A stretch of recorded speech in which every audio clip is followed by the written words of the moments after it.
Well, joining us après ski, as it were, our own globe-trotting half of the Elwood City Limits podcast, Lucas Mancini, or maybe it's just province trotting from what I gathered from your Instagram feed. Actually, bro, I was in the same province. Doesn't make the powder any less nar though. As you can see, basically, I was born on the mountain. I lived for the mountain, and that's where I spent my weekend. Is at my old homestead, just shredding that nar powder, all long weekend long. That's how I spent my Heritage Day, bruh. Is just having a really key Heritage Day, shredding powder on the mountain. Yeah, so it's pretty key, bruh. No bunny hills for you, my dude. It's all rainbow. No, it's funny, man. No. See, the bunny hill's not very nar, as you can tell. So, just a quadruple black diamond all day, but that's how we do. Well, it seems that Lucas has adopted an entirely new personality and voice as well. Maybe something has helped that along. A little bit of smoke ingestion, perhaps, as we just celebrated a bit of a long weekend here in Nova Scotia. Actually, I spent quite a bit of time on the bunny hill. I'd never been skiing before. Yeah, tell me about it. Tell us about it. You're on Elwood City Limits. How was your first time skiing? I will say this, as trying to, longtime listeners will remember that this past summer I tried to learn a skateboard. Yes. And if I was to compare the two, because I think they're both, known as extreme sports to a certain extent, I would say that skiing was way easier to learn how to do. Interesting. Skateboard took me weeks and weeks and weeks and months to even do the most basic of basic things, and I still haven't quite gotten the 100% hang of it. And I'm not saying I got the hang of skiing, that's for sure, but I think I basically figured out how to do the basic go down the mountain, get off the bunny hill in like a day. So a little bit more, maybe, I don't know if intuitive is the right word, but a tad easier to learn, I would say. All right. Well, hey, wouldn't you know it? Kid's a natural. Well, we're all about the bunny hills, the aardvark hills, and all kinds of animal hills on Elwood City Limits, the episodic Arthur podcast. That's Will Young, and across the great province of Nova Scotia, you may one day, be it Monroe Day or perhaps the March break or summer vacation, or at some point you may run into Lucas Mancini. That's right. We've had many days off with Monroe Day a couple weeks ago, and then now it was Heritage Day this week, which is like a regional holiday here in Nova Scotia. But yes, we're back to the grind. Now there's another big holiday coming up this week, Will, before we get into the episode, and do you remember what it is? Okay, so coming up this week, we're recording on a Tuesday. Yeah, we're past Saint Valentine's Day, so it's not that one. Okay. Oh, okay. This is not an assertion of my values here. I'm going to take a stab in the dark. Is it the release of the Cruella trailer tomorrow? Wow, Will, this is your priorities are all out of whack. I know, it's right? Lucas Mancini Day on Thursday. Oh my God, it's my birthday. Oh, no, I know it doesn't really stack up to Emma Stone returning to the silver screen in the Disney property Cruella. What a terrible friend I am. But, oh my God. It is my birthday on Thursday. It is Aquarius season. Yeah, that's so funny. I'm sorry. I thought you were trying to trick me. I thought it was like Monster Hunter or Pokemon or something dumb. But by the way, Monster Hunter Empire Theaters are open again, or rather Cineplex is open again, so you better be booking your Monster Hunter tickets. They don't have that in theaters, do they? Oh, yes, they do. And my friend found a download of it, though, so I will not be going to the theater as much as I want to. It's still a little bit dicey with the coronavirus. No kidding. So I am going to be watching from home, so clock's ticking on the old Monster Hunter. I'm glad you brought it up. Okay. Okay, so I guess we have to... we have to coordinate this in some way or another. I just figured I could stop talking about it and it would just go away. Oh my God, Monster Hunter's playing in Halifax. Are you kidding me?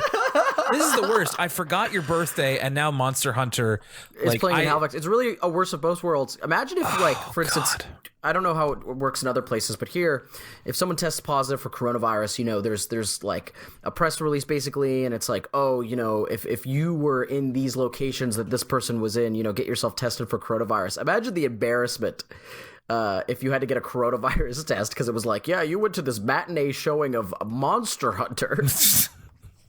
Paul W.S. Anderson's Monster Hunter. Thank you. Thank Starring you. the amazing Mila Jovovich. Thank you so much for letting us all know that Lucas Mancini Day is upon us. I will have to schedule the social media posts as such. And thankfully, I didn't forget. I didn't have to have Facebook remind me. So by the time you hear this episode, we will be post Lucas Mancini Day. But please feel free to send him a birthday shout outs via Twitter or even just via the podcast social media. And I will pass them along to the birthday boy. Any big plan? All I want for my birthday is for everyone to subscribe to the Elwood City Limits Patreon. Hey, it's not a that money does go to him. Any big plans for LMD 2021? We're hoping to go to an Airbnb on the Friday, having 10 people together, socially distanced, of course. But it's looking like there's going to be snow, so we're fingers crossed. That's the extent of the plans, though. Look at you, Mr. 10 Friends over here. Must be nice having people that love you. That was a strict list, Will. We had to cut people left and right. It was fairly savage. Man, including me. I don't recall being invited to the Airbnb. Listen, I told you. It was like it's Sophie's choice. I know. Look, if I'm not top 10, then I'd better at least be draft considerations at 11 or something. Anyway, let me be the first to wish you a happy Lucas Mancini Day week, and I will wish you a proper birthday greeting on the day. But I hope it's a good one, and I certainly hope you guys are able to have fun in a socially distanced kind of way. Another way you can have fun in a socially distanced kind of way is by emailing the podcast, and we can talk about your email on the air. That's elwoodcitylimits@gmail.com. We got a couple of emails this week. Our first one comes from a one-time co-host of the show, Anna Mansager, who has been having quite the adventures in quarantine over the past year. Anna's a good follow on Twitter. So Anna says 2 things I wanted to share with you guys. First, regarding Will's question a few episodes back about whether you can be held back in kindergarten for not being emotionally ready. The answer is yes, because something similar happened to me. Of course, this happened in the early 1990s, so I'm not sure if it's different now. But when I was in preschool going into kindergarten, my teachers were worried that I might not be emotionally ready for the next step because I was sensitive and cried a lot. They eventually came to a solution with my mom where I would go to preschool in the morning, then bus to an afternoon kindergarten for 1 or 2 hours in the afternoon, sort of like a trial run of kindergarten. And then I was enrolled into a regular all-day kindergarten the next year. So there is some truth to this phenomenon that we talked about. The other thing I wanted to share with you was that as a barista in LA, I got to serve Matt Damon once, but he was getting ready for a 6 a.m. flight, so he was a little sleepy, mostly dozing off with a hat pulled down over his face while his wife ordered the coffees for their trip. It never occurred to me to ask about the Arthur episode, but also I didn't want to bother him. They still left a big tip, though. So Matt Damon, sounds like that would cool actually be pretty incredible, though. To like, Matt Damon's used to people being like, "Hey, it's Jason Bourne. Hey, it's the evil side. It's the Martian. It's the evil scientist from Interstellar." And then we get like some random barista being, "Yeah, it's good. There's Good Will Hunting over there." And then you get some random barista being like, "I loved you on Arthur." I guarantee you that Matt Damon has no recollection of recording the voice work for that Arthur episode. Absolutely not. But that's cool, Anna. Thank you for sharing that with us. We got a quick one here from Kelsey, who has a question/theory. Now that Mr. Ratburn is out and is out of the closet and married, do you think he was always meant to be gay or at least bisexual? Also, do you think they ever had a plan for him to eventually come out or keep him closeted? So we mentioned in the last episode, Dancing Fools, we had a little bit of Mr. Ratburn dancing with Miss Turner, and there was not really any talk at all or mention of Mr. Ratburn's sexuality before the episode a few years ago, I guess a couple of years ago, where he was married to Patrick and came out as gay. So, I mean, I think in my opinion, I imagine they probably just didn't think about it especially for like a kids show, especially, and we're talking about a kids show that existed from the mid 90s to now. And so I think that for a very long time, there was not a concern about representation of different sexualities than there are now, which I think it's good that we have that now. But I feel like, especially as a PBS Kids program, the creators and the writers and the directors of the show probably didn't have. I would just think they probably didn't think about it. Well, I think it's just one of those things where I have my doubts that this would have been a seed that was in the original kind of Arthur lore Bible all the way back in the 90s. And they were like, okay, finally, what season did the wedding even take place in? Like season 17 or something? Oh, 20-something. It's like one of the more recent seasons. And then, it's like Game of Thrones. We have this huge multi-year plan, and then this scene will be revealed. I bet it's more likely that, Mr. Ratburn's character, and much like many of the characters of a show like this, where they kind of start out as an archetype, Mr. Ratburn is kind of the strict teacher. And then as the show goes on and their need for new storylines and new perspectives and more depth to be added to keep things interesting, as that's needed, more things are added to these characters to make them a little bit more two-dimensional. So a microcosm of this is like Binky, right? Like, I don't think Binky was always intended to be the Binky we know and love today, where he's like this dancer and he lives this double life and all this stuff. I think originally Binky was supposed to be kind of the dumb bully student, and then they just kept adding stuff and adding stuff and adding stuff. So I think Mr. Ratburn is the same way, where the original character, and we really don't see this much of Mr. Ratburn like this anymore, but in the first 2 or 3 seasons, Mr. Ratburn is this eccentric, kind of really strict teacher. Yes. And now it's a little bit different. We actually haven't had a Mr. Ratburn episode in a while, but so I think it's much more that is the case, in that it was something for the better, in my opinion, that they added on way later on. But I doubt that was kind of this idea in the early beginnings of the show. No, I agree. I watched a very interesting video essay on YouTube recently, and it's about the video game Phantasmagoria 2: A Puzzle of Flesh. But there is a large portion of the video dedicated to, because Phantasmagoria 2 was an adventure game in the 90s that featured a bisexual protagonist. And so a lot of the video was dedicated to talking about what the landscape was like for gay representation, LGBTQ plus representation in the 1990s, and it's pretty shocking. Like it's like we got Queer as Folk. We got what was Will and Grace in the 90s? Yeah, kind of. There was that gay guy on The Real World who had AIDS, and that was pretty revolutionary for the time. But it's only a handful of examples. But yeah, and like without getting into specifics, I would actually really recommend the essay to anybody who would want to watch it. It's like some of the stuff, like some of the ways that being gay or having gay characters is approached it's like I compared it on Twitter to like just like a splash of water in the face. It's like shocking how we used to talk about and represent and exist around gay people, and it's changed so much for the better. And Arthur is something that started in the 90s.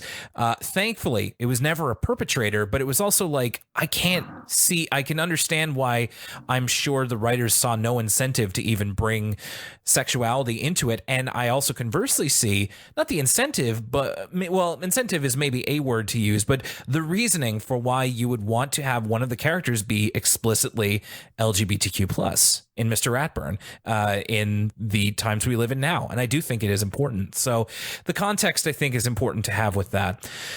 Our final email comes from Martin, who is wondering if there's any media that you guys know is dumb without any debate over the quality of its inaneness. You know that no dissection or objective hot take can detract from how bad it is, but you watch anyway. You know it's bad for you, but you watch it anyway because it gives you some kind of reprieve, such as in the Rat Who Came to Dinner episode, where Arthur was watching Dunce Patrol, and his philosophy was, after a hard day at school, it's nice to sit back, watch some dumb guys, and know I won't have to worry about Mr. Ratburn all weekend. For me, it's watching the opening of the terrible 90s comedy called The Pest. It just randomly pops into my head from time to time, and even at my worst, it still makes me laugh how terrible it is. Do you guys have anything like that? Lucas, it sounds like you do. I think we both have one in common, which is WWE. Professional wrestling, yes. That is That is probably the most awful, stupid television you could possibly subject yourself to. Insulting, and yet, too. Insulting. I can think of a few fictional programs with more contempt and thinking less of their audience or expecting less of their audience. Yet I continue to have a passing interest, and I know you do, to this day.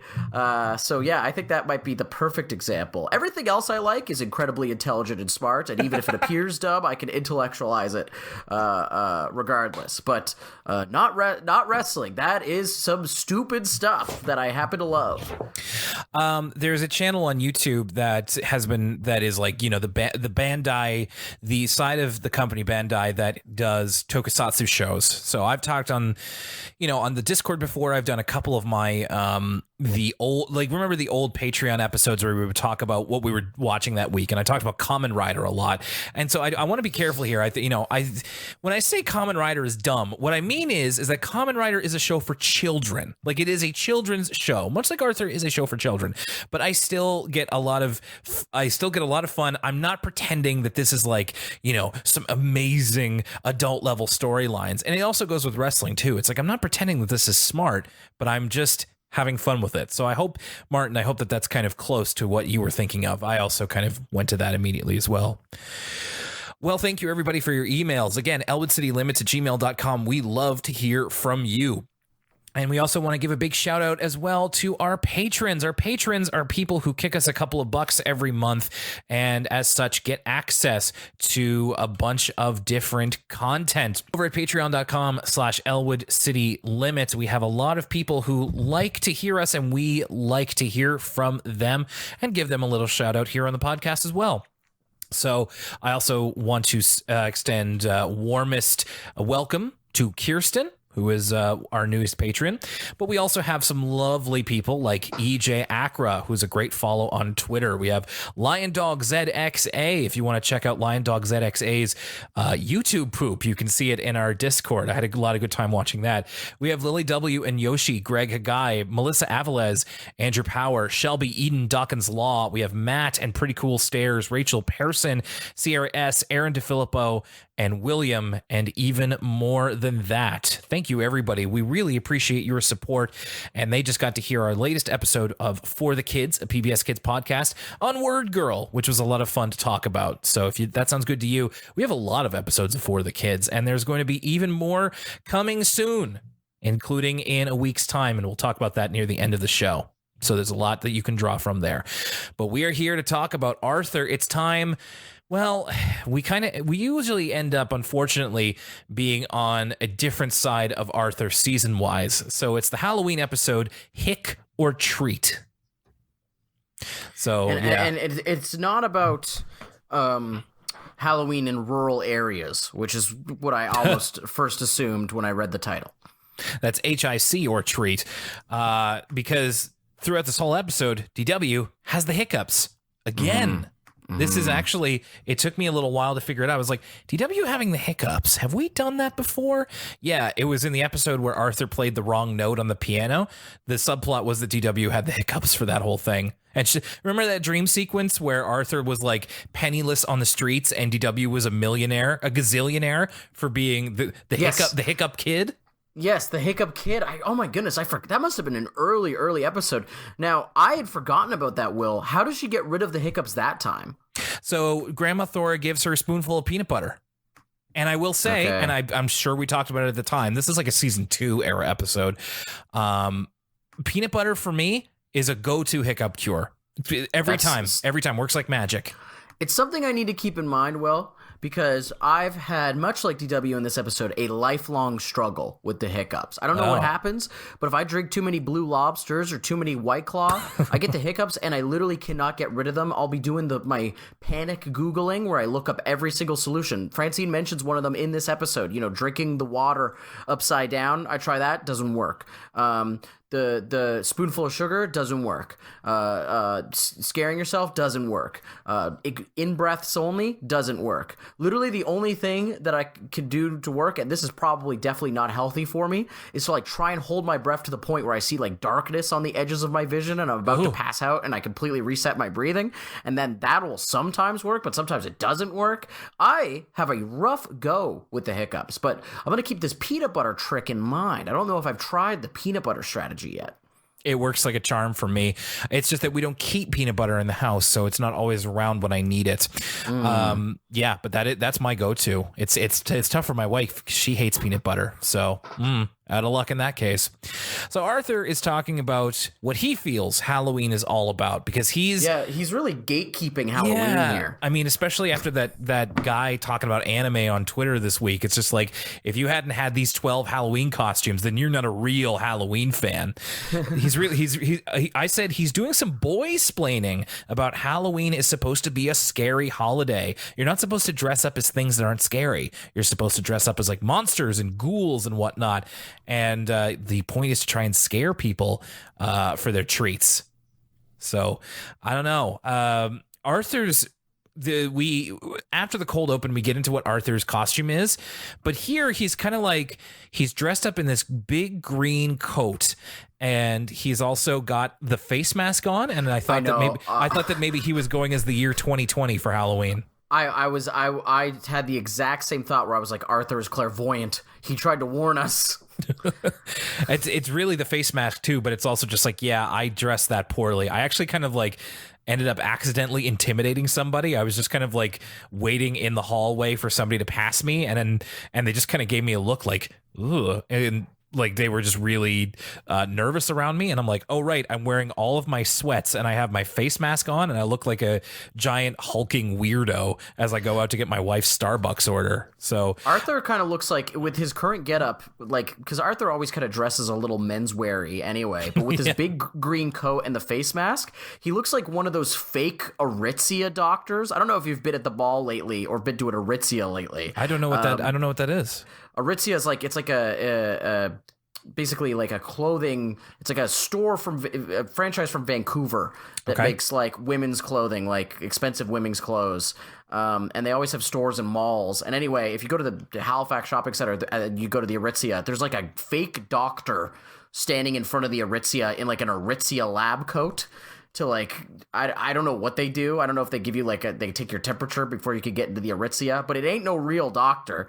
But he's wearing like a lab coat, like he is a doctor. Anyway, Arthur's get up here. He looks like one of the fake Aritzia doctors guarding the Aritzia. Well, I'm sorry that this is the first I've ever heard of it, so I'll have to kind of look this up, but I'll take your word for it here.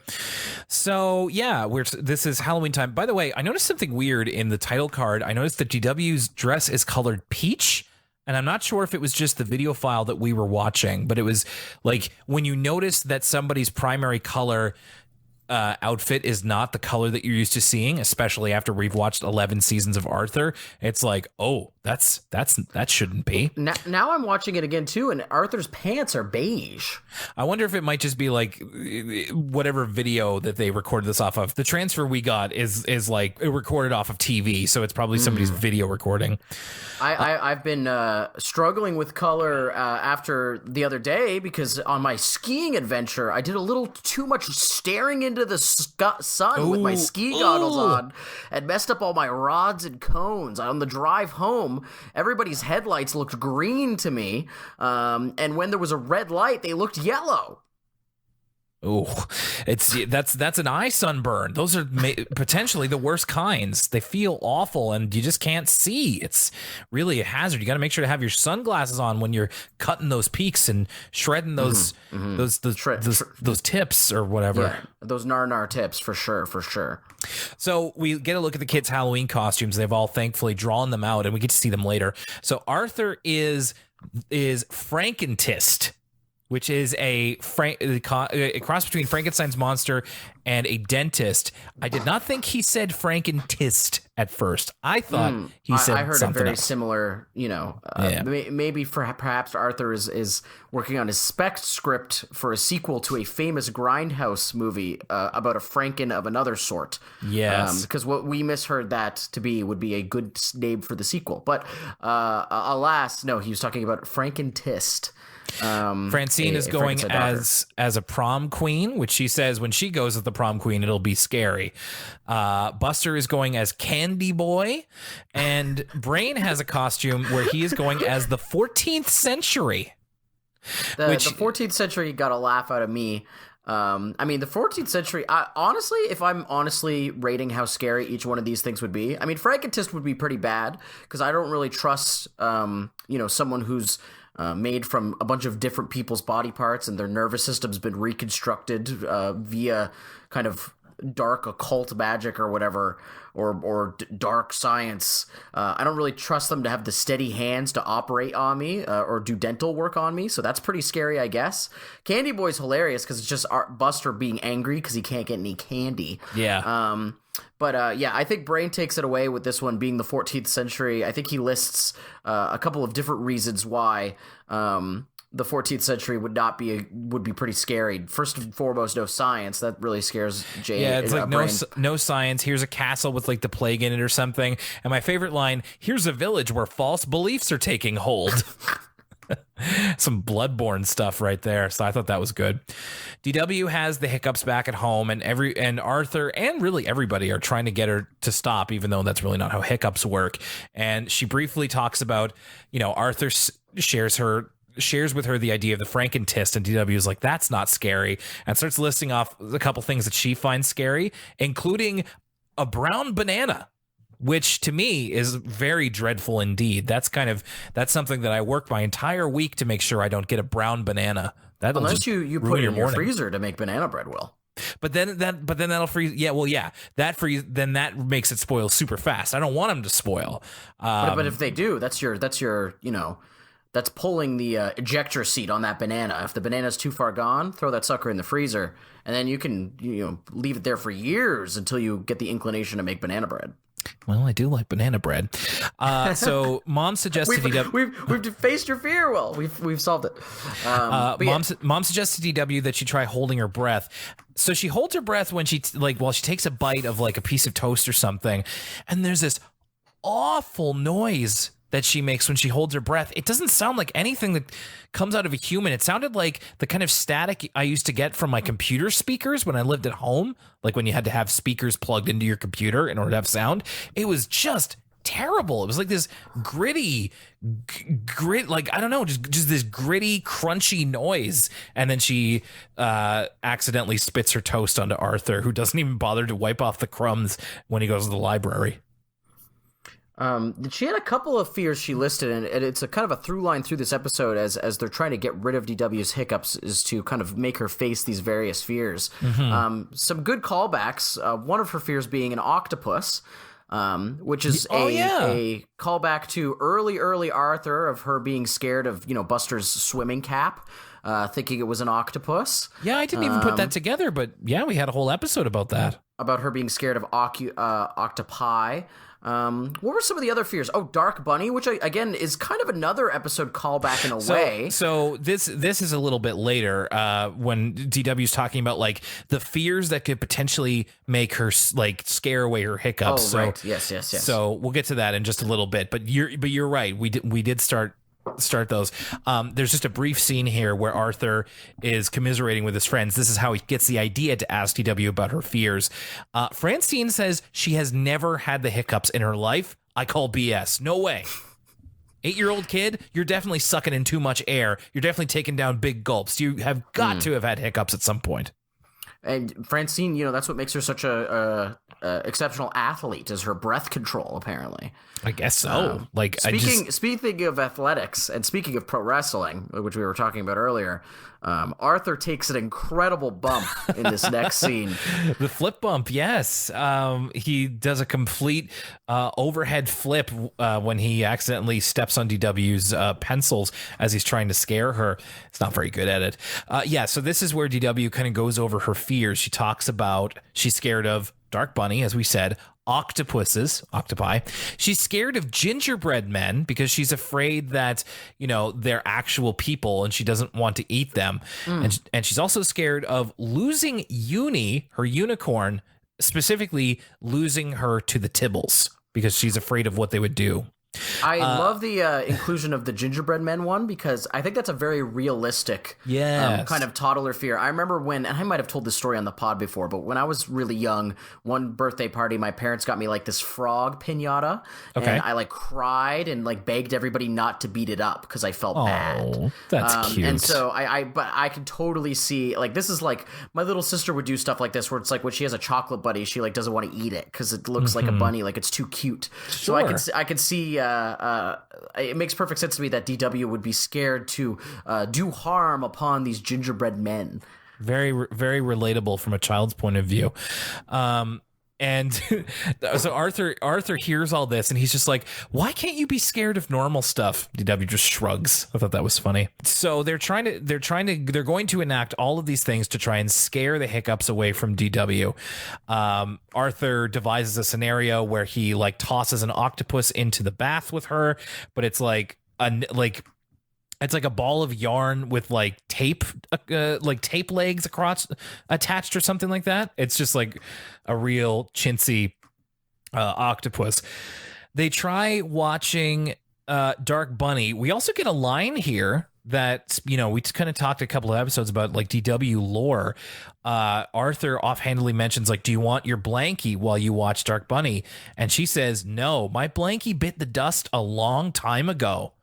So there's no more Blanky. After all that fuss about getting Blanky back, that whole episode about getting her Blanky back, no more Blanky. She's outgrown it. Maybe it's just gotten too ripped up and she was okay with getting rid of it. It's just like, wow, end of an era.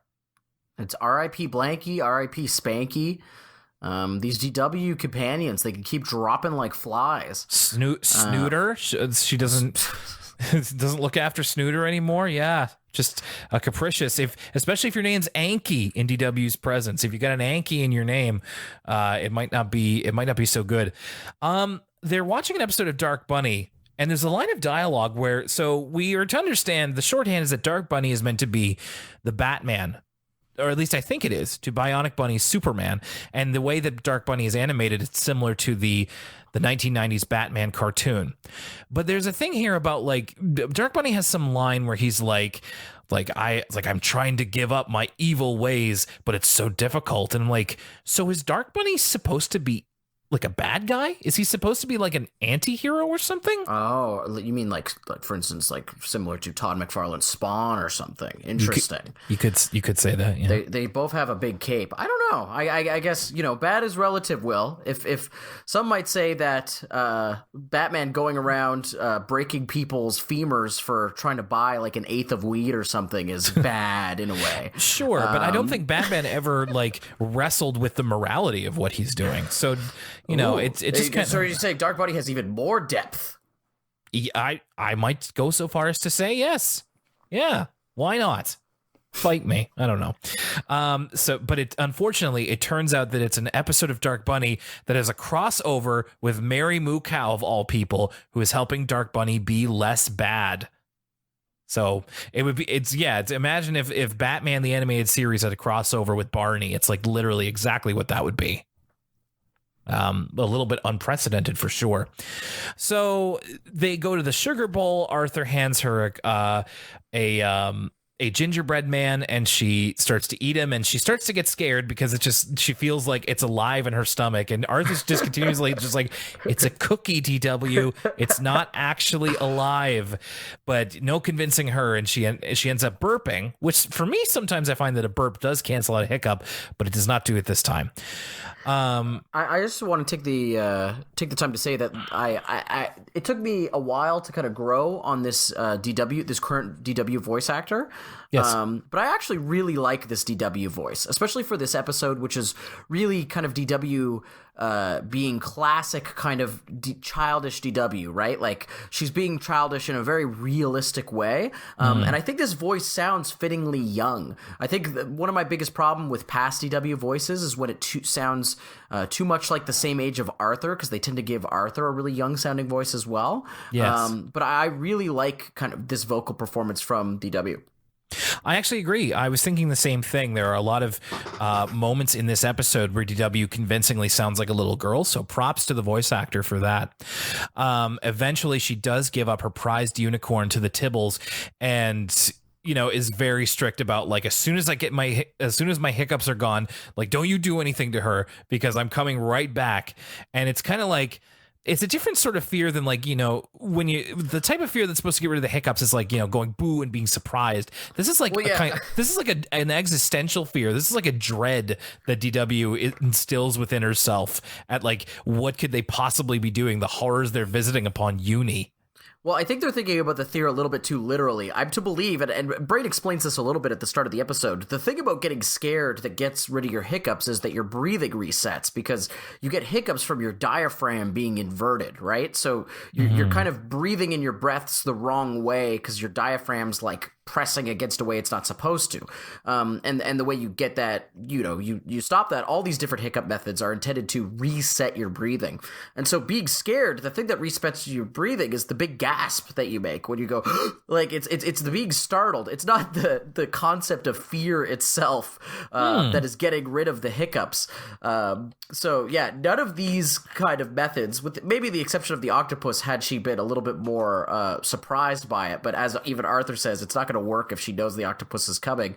None of these methods are really ones that will trigger that type of fear, and so they wouldn't get rid of her hiccups in real life. What I love about this scene, by the way, is I don't think the Tibbles say a single word. They're kind of just like, they have no idea what's going on or why DW is giving this stuff to them. That's interesting. I actually didn't know that stuff about the hiccups. Hey, you learned something from listening to Elwood City Limits. They actually do happen upon Brain. Like, it seems that this kind of fear did chase away DW's hiccups, but then they just come right back. Brain runs into them, and he talks about, the world record holder for the person who had the hiccups for the longest amount of time. And DW imagines that she will be the one to set the world record for hiccups. And we get a potential flash forward, where we see old DW, who has had the hiccups for 69 years. So she would be 73 years old. And she's in this giant stadium in front of this podium as they are counting down, the seconds where she will become the world record holder.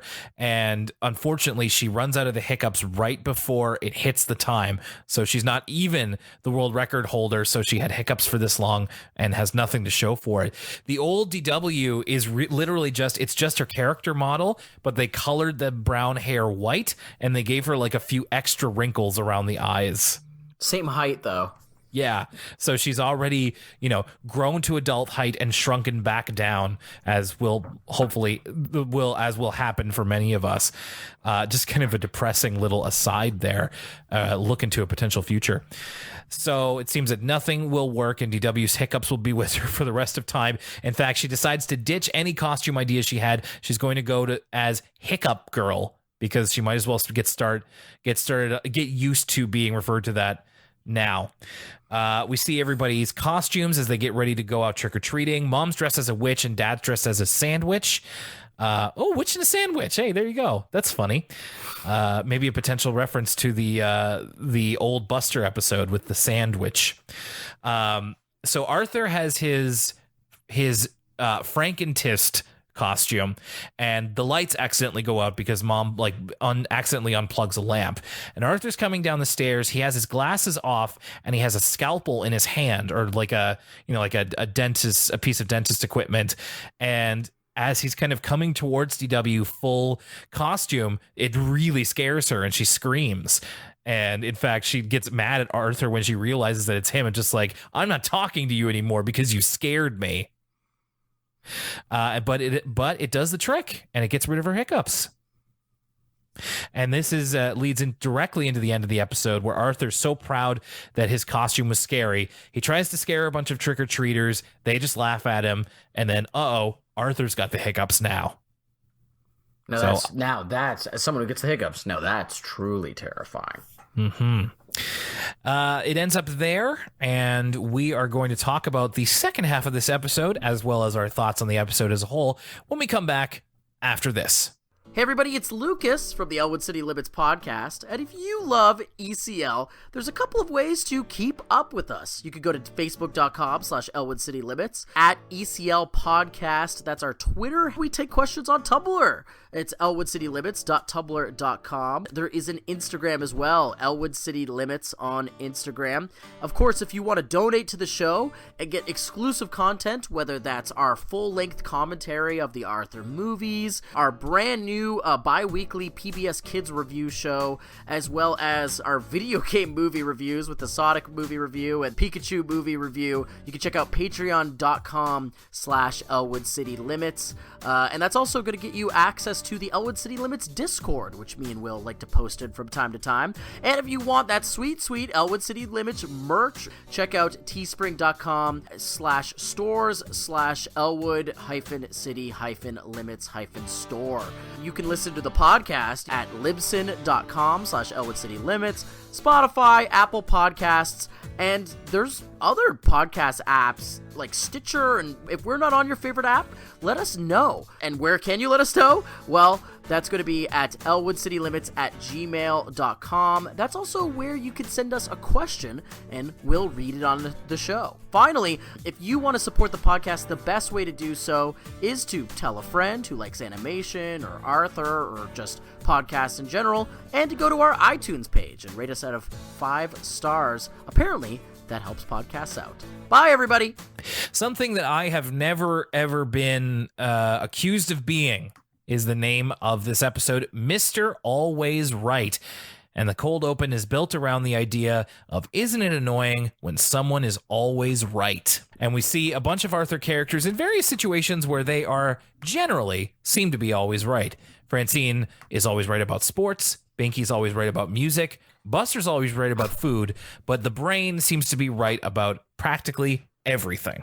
I just want to say the way they display Binky being right about music, big surprise. A Binky moment's great, but Binky's like conducting the school band, and even in this is like the only moment we get of Binky in this whole episode. But in this fleeting moment, he does so much with so little. Like the way he delivers the line with some enthusiasm. It's just like, oh, Binky's so great.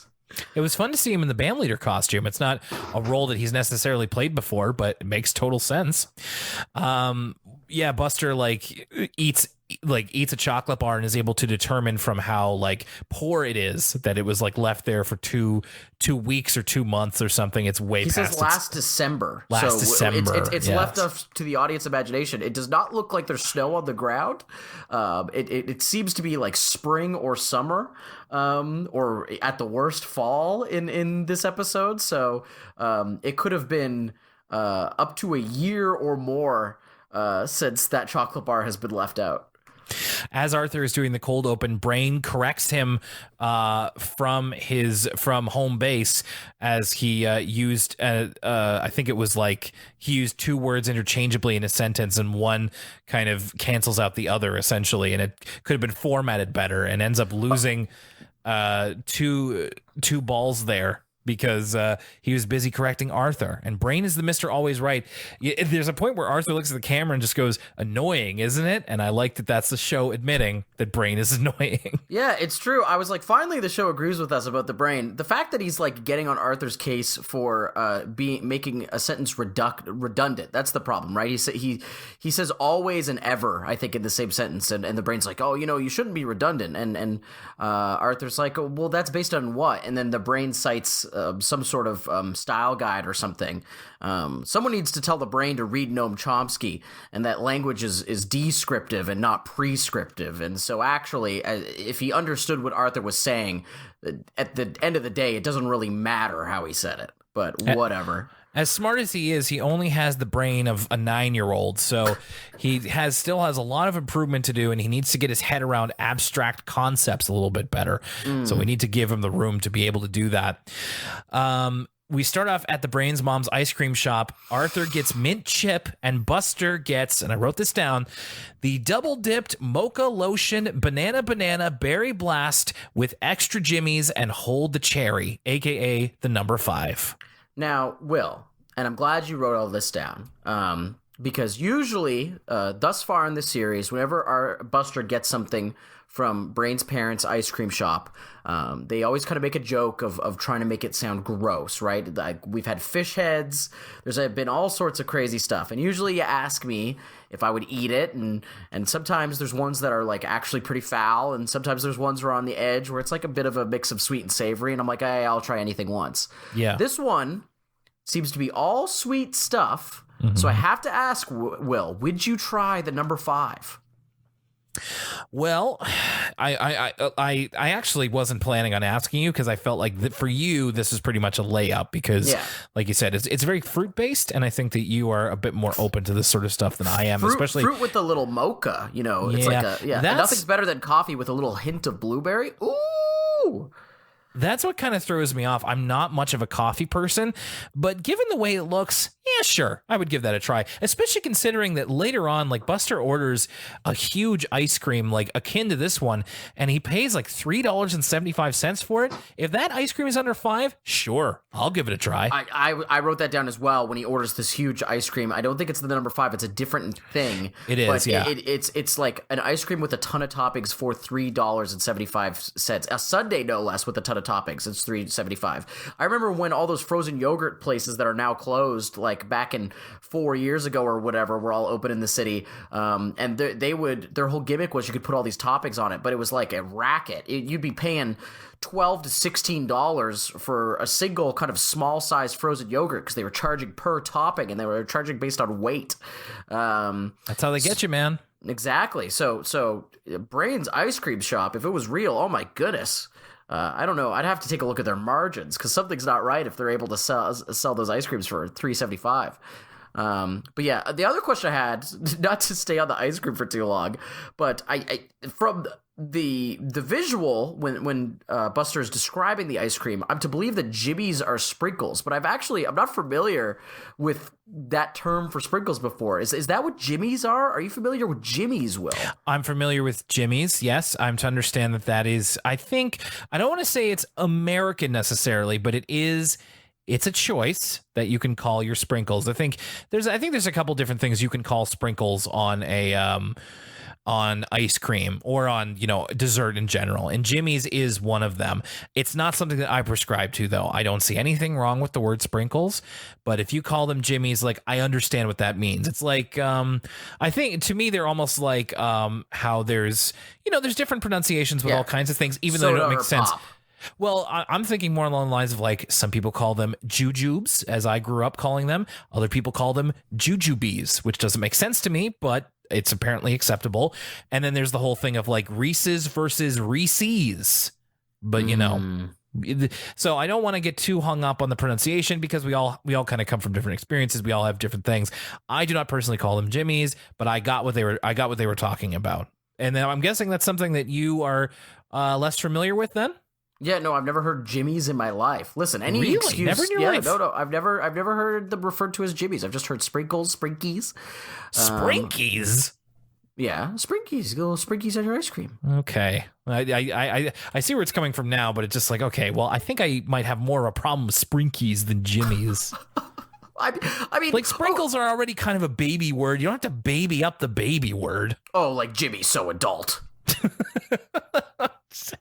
I don't know, just like Sprinkies on my ice cream. It's just like I get it. We're in the age of I'm baby and stuff. My ice cream sundae. Okay, but what's the Sprinkies on? Lucas, I don't mean this to sound judgmental, because it's not. I can see you saying Sprinkies now. Like, I could see you going into an ice cream store and being like, "I have Sprinkees, please," and just like, get out. with a big smile on my face. Yeah, too. you know exactly what you're saying. I'm so proud of myself. I know it could be called jimmies or sprinkles, but I'm gonna say Sprinkees because I want to make the person making my ice cream uncomfortable. I decided to give them a hard time. I'm wearing like a sailor suit, even though I'm an adult. Yeah, you. Big between lollipop. between the two of us, you would. Like, if either of us was going to, it would be you. I'm not saying you would, but if between the two of us, yeah. Okay, so yeah, See, Jimmy's it's rhetoric like that, Will, that got you caught out of the 10 people coming to the birthday. No, I'm just joking. Oh man, it was worth it. So a lot of the story revolves around the fact that it's, speaking of Lucas Mancini Day, it's going to be Baxter Day soon because it's Bitsy's birthday. Buster's mom's birthday is coming up, and he wants to buy her a hat. He bought her this really kind of rinky-dink straw hat that he's showing to Arthur. It's so bad that it makes a baby cry near them, and so he wants Arthur's help in exchanging the hat and finding one his mom will like, but Arthur is busy. So instead he goes with Brain to where he got the hat. And Brain eventually, like, he is being very critical of Buster's choices, which, to be fair, are not very good. He's an 8-year-old boy. He's not exactly going to have the best fashion sense or ideas of what his mother would like. But Brain seems to know more about Bitsy than I would have figured, because eventually Brain settles on this hat that looks like a Robin Hood hat, and he says it matches her eyes. And Buster's like, "My mother's eyes aren't green." And Brain's like, "Yes, they are." And eventually Buster has to be like, "Oh yeah, they are." So Buster's choice is like this very tacky, can I say Rasta hat? Yeah, I think Rasta hat is appropriate. A very, like, I mean, the episode itself plays reggae music when he holds it up. There's like a little reggae sting that plays. Yes. But yeah, that type of hat, that type of like the kind of hat that you would see on one of those caricature bananas that you would win from like a county fair. Sure. And all kinds of other tasteless 90s ephemera. Also important, in the hat store, they find this like blue beret that looks nice, except there's a hole in it. And Buster believes that it's probably a piece of jewelry that fell off, but Brain dismisses it as being a moth hole. So we will actually come back to that. So instead of going with Brain's idea, Buster goes with his and buys his mom the Rasta hat. And his mom, bless her, is very cordial when receiving it. But you can tell that it's just like she's not exactly thrilled to get it. And immediately she's like, "You know what? Let's put this back in the box so it doesn't get dirty." No, and yes. Buster's hat choice is not Irie. Sure, you know, it's not going to be Irie. You know, it's not. Jaw does not smile upon Buster's hat choice. Okay, between Sprinkees and this, you're on thin ice, pal. Buster's mom was not saying big ups when she saw that hat. That's to be certain. Whatever you say, pal. Buster is actually very frustrated about this because he of course notices that his mom hasn't worn it for like a week or something, and then is upset that Brain had the better idea than him about his own mother. And this is where they don't coin the term Mr. Always Right, but Buster is like, he's always right about everything. Just once, I want to see him be wrong about something. So Buster takes it upon himself to try and make Brain get something incorrect. So the first thing we see is we go back to the ice cream shop, and he gives Brain a very complicated order. And I had to rewind this like 5 times, but I did get it down. Buster orders a scoop of mellow mint, a scoop of fudge fiesta, pretzels smooshins, coconut sprinkles, hot fudge, whipped cream, 4 cherries, and a teaspoon of rainbow jimmies. And he's in a hurry. And that all comes to $3.75, which I was completely beside myself about. Of just like, man, like we already kind of talked about it a bit, because a lot of these ice cream places can really hose you for the toppings, but this is completely reasonable.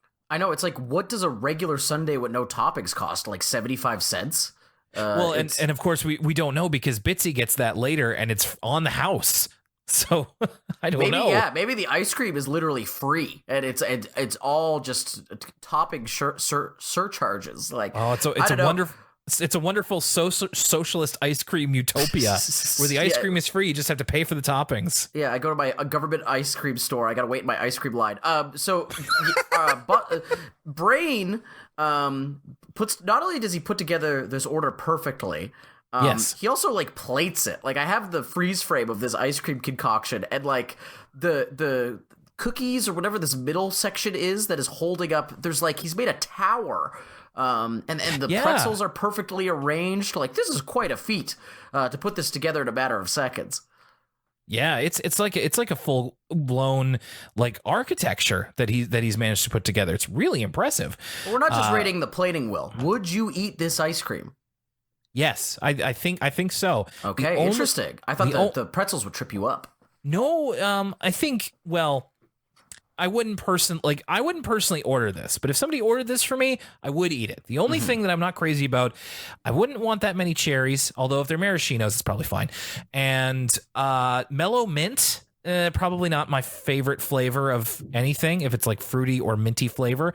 Coconut sprinkles could also be a little bit of a no-no for me, but otherwise I would take the plunge. Sure. This is like the most normal that Brain's mom's ice cream has been. So I really want to, give them the leeway to be a bit more normie for my normie taste buds. Buster does a few drive-by questions of Brain in the library, just asking him about various Slavic capitals, and Brain gets them all exactly correct. So he's, is really unable to trip him up. He even calls Brain on the phone at bedtime and tries to pretend like he's like giving away a prize and asks him the square root of a really complicated number, which Brain also knows. Buster even has a dream that night that this one-sided vendetta with Brain will follow them into the retirement home that they are both in. And we get to see a bit of a new design for Old Brain and Old Buster. Now, we've seen Old Brain before on the Professor Brain Network so many seasons ago, but Old Buster's a bit of a new one, especially considering Buster's taller than Brain as an old man. Yeah, he must have got a growth spurt or something, or maybe his bones degenerated a little bit less than Brain's, considering they're elderly at this point. This was, no surprises here, my favorite part of the whole episode. Okay. Because, well, first and foremost, it's just funny. The situation's funny. So Buster is continuing to pester Brain, all these years later. He's getting mad at him because he predicted the weather wrong. He said it was going to rain that day, and Brain is arguing, well, that's my opinion. It wasn't actually based on any sort of scientific fact. And then Buster's all excited to tell him his opinion's wrong. And then it starts raining. And so this by itself is pretty funny. But then we get this like Broadway, like showbiz, old Hollywood kick line. And like a little musical number as like Buster's walking away dejected. And this is not where I saw this imagination sequence going in the slightest. And so I really got a kick out of this. No pun intended. And that's where we got Mr. Always Right, because the song they're singing is Mr. Always Right, celebrating how Brain knows everything. I also thought that there was a couple of lines where Buster's like, it's old Buster yelling at Brain. He sounded a little Scottish. I don't have the line reading there, but he's just like I'm going to get you. And like, he just sounded a little bit Scottish. I don't know why. But Buster's getting ready to ask Brain some more questions. And eventually Brain just blows up at him of just like, stop pestering me about this. So Buster has to admit defeat and say that he won't bother him anymore. And unfortunately, as he's like, you're Mr. Always Right, and I'm always wrong. So that's kind of what's at the heart of this, is Buster's feeling insecure about his intelligence compared to Brain's. So later on in class, Brain gets a question wrong on purpose. It's like, this man named Eiffel invented what? And Brain says the pyramids. It's a really easy one. And everybody is shocked that the Brain got something wrong. Even Mr. Ratburn, they're like shaken. Mr. Ratburn's like, are you feeling all right, Alan? But he did this to kind of help Buster feel better. And initially Buster does, but then he meets him at the locker later and says, I know that you got that wrong on purpose. So I'm glad Buster isn't that foolish. and they decide to kind of put their differences aside. Buster actually kind of admits that the problem is that he feels bad that Brain kind of knew better about his mother, and I think that was actually very introspective of him. I appreciated that Buster had the ability to see that in himself. And they decide to go and get a hat at the Care to Wear clothing exchange. They get this tip from Muffy, who has this new kind of beret sort of hat that they think Buster's mom would like. So they go to the clothing exchange. It's called Care to Wear. And this is where they find the beret that Muffy had, and it has like a ladybug pin in it. And they find a whole bunch of them in a bin. And it's the same hat that had a hole in it from the original hat store. And it turns out that Brain was actually wrong. It is not a moth hole. It's a hole where the ladybug brooch is supposed to go. And it turns out Brain was wrong and Buster was right in this specific sense. But that wasn't what had my attention. What had my attention was the owner of the Care to Wear clothing exchange. Well, me too. It's time for the throwaway character of the week. We have the consignment store owner. I want to see more from this guy. Yeah, who is this man? This is like, what a character design on somebody. Yeah. And he also has like a very notable voice. Like, yeah, he's true. It's not just like, usually with a side character like this, it's like, oh, it's Bruce Dinsmore doing the Arthur's dad voice kind of. Yeah. Like, this is not the case. This is like someone we've never seen before. And I was like, second guessing myself. I was like, is this a character that's already been established that we're referencing again? But no, this is the debut. We don't even, do we have a name for him? I don't think so. I mean, I'd have to check the Arthur wiki. It could potentially be somebody that we haven't named yet, but he's dressed like, like he's in a Mickey Mouse cartoon from the 1950s. It's like, wow, I couldn't believe that this guy was just a throwaway character. Let's rate the fit. So we got the brown slacks, classic. We got the statement piece of the outfit is these kind of plaid, the brown shoes rather. And then we get the plaid slacks, kind of looking like some sort of corduroy material, perhaps. Maybe, I'm not sure what they're made out of. Some kind of like Ralph Lauren inspired plaid pant. We get the white turtleneck classic piece. I have it myself. He's wearing some sort of tan blazer. Or smoking jacket, if you will, or hunting jacket, if you will. And then he's got a bowler hat. Which probably that's where the outfit kind of falls apart for me. I don't think I'd be caught wearing a bowler hat, but this guy makes it work. And then he's got the classic round Arthur glasses. So, Lucas, I did do a little bit of clandestine research on the Arthur wiki, and it turns out this is a character who we are seeing for the first time here, and we'll see him 3 more times after this. His name is Buzz Vallette. Buzz Vallette. Interesting. Well, for this week... I wouldn't have known that otherwise. So for this week, he is still officially throwaway character of the week this week. But I look forward to, now I'm excited to see him again. I don't see how he couldn't be. I think we're going to see him pretty soon as well, so we won't have to wait too long for Buzz Vallette's next appearance. So Buster gets to be right about something and Brain wrong, so that's kind of solved. The end of the episode is Bitsy and Buster at Brain's mom's ice cream shop, and Bitsy gets a basic sundae kind of on the house, and Buster gets the number 5. But then says, Brain, I ordered the number 3. But it actually turns out that Buster was just testing him. And yes, Brain is still, according to Buster, Mr. Always Right. Maybe they're able to run the ice cream shop at such a loss, by charging $3.75 for a sundae with all the fix-ins and giving away free ice creams left and right because they don't actually pay any employees. And they're getting their 8-year-old child to solo manage the ice cream shop. Mm-hmm. Could be. I mean, you never know, man. This could just be a lark for them, or like just one of the parents' things. It's the Brain's mom's ice cream shop, and their dad could be like independently wealthy, like playing front or something. Maybe the stock market. Brain's dad is doing something on the down low that's a little bit suspicious, and they're funneling the money through the ice cream shop. I want to know more about this. I want to see the business model for this crazy ice cream place, because right now the numbers are not adding up. Well, I do too. And now that you mentioned that there could be something clandestine going down, something not exactly on the level. Well, now I have to know more, and hopefully we will. I imagine we won't. All right, let's go back to the Halloween episode, a little bit out of season, but Hick or Treat. What'd you think of this one, this DW focused episode? I thought Hick or Treat was kind of lame. Okay. I for some reason I it's not like it's bad or anything, but you pointed out, and I thought I sensed this, that this seemed a little rote, seemed a little been there, done that we've seen kind of DW struggling with the hiccups before. And the episode, like every aspect of the episode, there's not really a moral to it at all. It's simply DW has the hiccups, and then she kind of gets rid of the hiccups. And the thing that gets rid of her hiccups doesn't really have to do with any sort of setup or anything. It's kind of a deus ex machina of, oh, Arthur looked scarier without his glasses and with the lights off. So to me, the episode just kind of felt like a waste of time.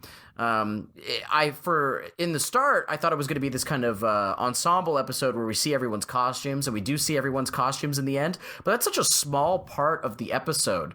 DW doesn't really learn or grow as a result of facing all these various fears. She just kind of tries all these things to get rid of the hiccups, and none of them work, and then, well, the episode wraps up in the end. So I just felt that there wasn't really any sort of narrative rising action or conclusion to this episode. So it's not bad. Like, there's no parts of this episode that had me like shaking my head like, oh, this is super bad, and it's not even that boring. Like, it's there's some interesting art in it with all the different costumes.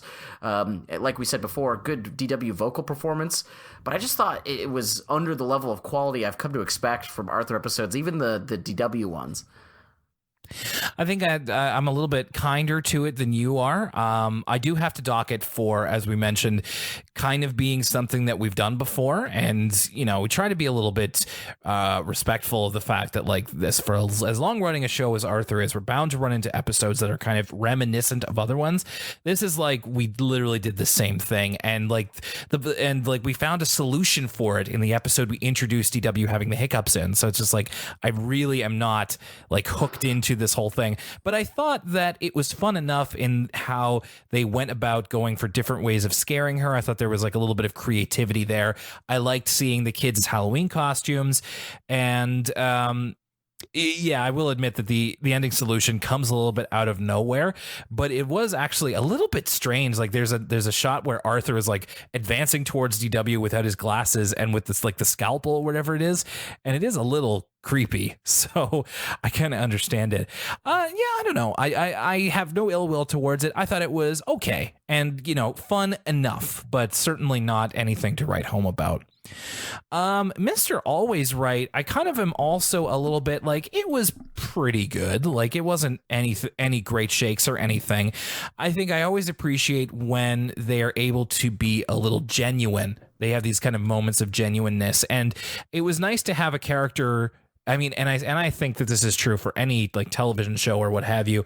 I always appreciate when a character can be straight up about like where an insecurity comes from. I appreciate that Buster in the end was able to be like, well, it's because I thought I should know my mom better than anybody, but you actually knew better, because I can relate to that. I can relate to the way Buster is feeling in this episode. I have friends who, like, for a long time, like, I'm very insecure about my intelligence. And so, especially when it comes to my memory, I have a lot of my friends who have very good memories. And so sometimes I'll just be like, you remember everything. And I think for them, those people that have such good memories, it's just comes naturally to them. It's not something they can control. I have a bad memory, and it really messes with me sometimes. And as well as my own intelligence compared to other people's, that's just been something I've been dealing with for practically as long as I've been alive. So I got where Buster was coming from here. I liked some of the bits in this episode. I liked the ice cream stuff. But yeah, it certainly wasn't treated terribly seriously or anything like that. It wasn't like an issue type of episode. It was just kind of meant to be a bit cutesy. And I do like the show kind of hanging a lampshade on the fact that the brain can be pretty annoying sometimes, but it was ultimately pretty kind to him. So I would say, yeah, it's pretty good. Again, it's not going to change your life or anything, but there were parts of it that I really appreciated how it was approached. I pretty much agree. I definitely liked Mr. Always Right more than Hick or Treat. I thought Mr. Always Right is pretty entertaining. I have a fondness for Buster episodes, especially, like you said, I think it dealt well with Buster kind of admitting to this insecurity of being sick of Brain being always right about everything, but also kind of especially being disappointed that he knew his mom less. But also, I think, it was just nice to hear the show say what I've been thinking for a very long time, which is that Brain is inherently annoying, and the way he carries himself is annoying, and if you knew someone like that, you would be so sick of them. Even in the opening, I was like, they picked the perfect one to be the example of this in the opening, because I was like shaking my head at Brain being like, well, it's a double negative, and I'm like, well, actually, you're thinking about this all wrong at the end of the day. But I also agree that it doesn't quite go as far with it as I would have liked it to. But I understand why it wasn't just kind of a Brain roast sesh the whole time. But I liked the conclusion. I liked how, in the end, Buster was right, and it wasn't even about something like his mom. It was about something that there was just as much chance that Brain could have been right about it, but in this case, Buster just had the right guess that Brain didn't. And sort of Brain had to come to terms with that, and Buster came to terms with that, and I liked a lot of the kind of running motifs through this episode with the, I liked seeing all the ice creams, I liked the hat shop stuff, and Buster like trying to get all these different hats for his mom. It's a weird idea for a present, and I thought that kind of stuff was fun. But yeah, not a super standout episode. Not one of these episodes where I think it's going to make it on my top 5 list of the season. But an entertaining episode, no less. Yeah, they can't all be blowaways, and some weeks are a bit more of a push than others, but I still have fun talking about them with you, and there are definitely some funny parts here and there as well. So thank you, everybody, for joining us for this episode of Elwood City Limits. Now, of course, if you are an Elwood City Limits patron, then you will be hearing from us next week. We have another episode of For the Kids coming up. And geez, it seems that the next few weeks are going to be Lucas's choices coming back to haunt me, because if it's not Monster Hunter, then it's because we're talking about JJ the jet plane. All aboard, folks. Yes, and in a year, in a 365-day period where even stepping on the plane can be cause for nervousness and anxiety, we're going to be putting a CGI face on that plane and having him talk like a baby. So... Yeah, JJ the jet plane. Maybe flying wouldn't be so scary if my plane had dimples. So we'll be digging further into JJ the jet plane next week on the Patreon on the upcoming episode of For the Kids. But we will be back in 2 weeks with another episode. As season 11, it's there's fewer episodes in front of us than there are behind us. I think I said that right. There's not a whole lot of episodes left, is what I'm trying to say. So next time, we are going to be talking about Francine's pilfered paper and Buster Gets Real. So we'll have to figure out what that's going to be all about. A Francine episode and a Buster episode. There's at least usually something fun happening in each of those, so we'll look forward to that. And of course, by the time you're hearing this episode, don't forget to send happy birthday or happy Lucas Mancini Day wishes to the co-host of this show. He's turning 20, so we will be wishing the best for him on this week. Well, thank you, everybody. Oh, wait. No, okay. Yeah. I was giving you a bit of runway in case you wanted to say anything else, but oh no, it's just another year. My late 20s now, Will, and I know how you feel. The old father time is encroaching, and I'm starting to feel it breathe down my neck. Welcome to the jungle, buddy. Pretty soon that package of jimmies that you're putting on your ice cream is going to cost you more than you think it might. So it's true, enjoy it's true. it. I gotta get my skiing in now, because soon I'm going to be throwing out my hip or something. Next time you go to the ski slopes, you're going to have to bring some Tylenol for your joints. Buy a magic bag. Anyway, thanks everybody for joining us for this episode of Elwood City Limits. We love hearing from you, and we really appreciate your listenership. My name is Will Young, and for Lucas Mancini, the birthday boy himself, the 14th century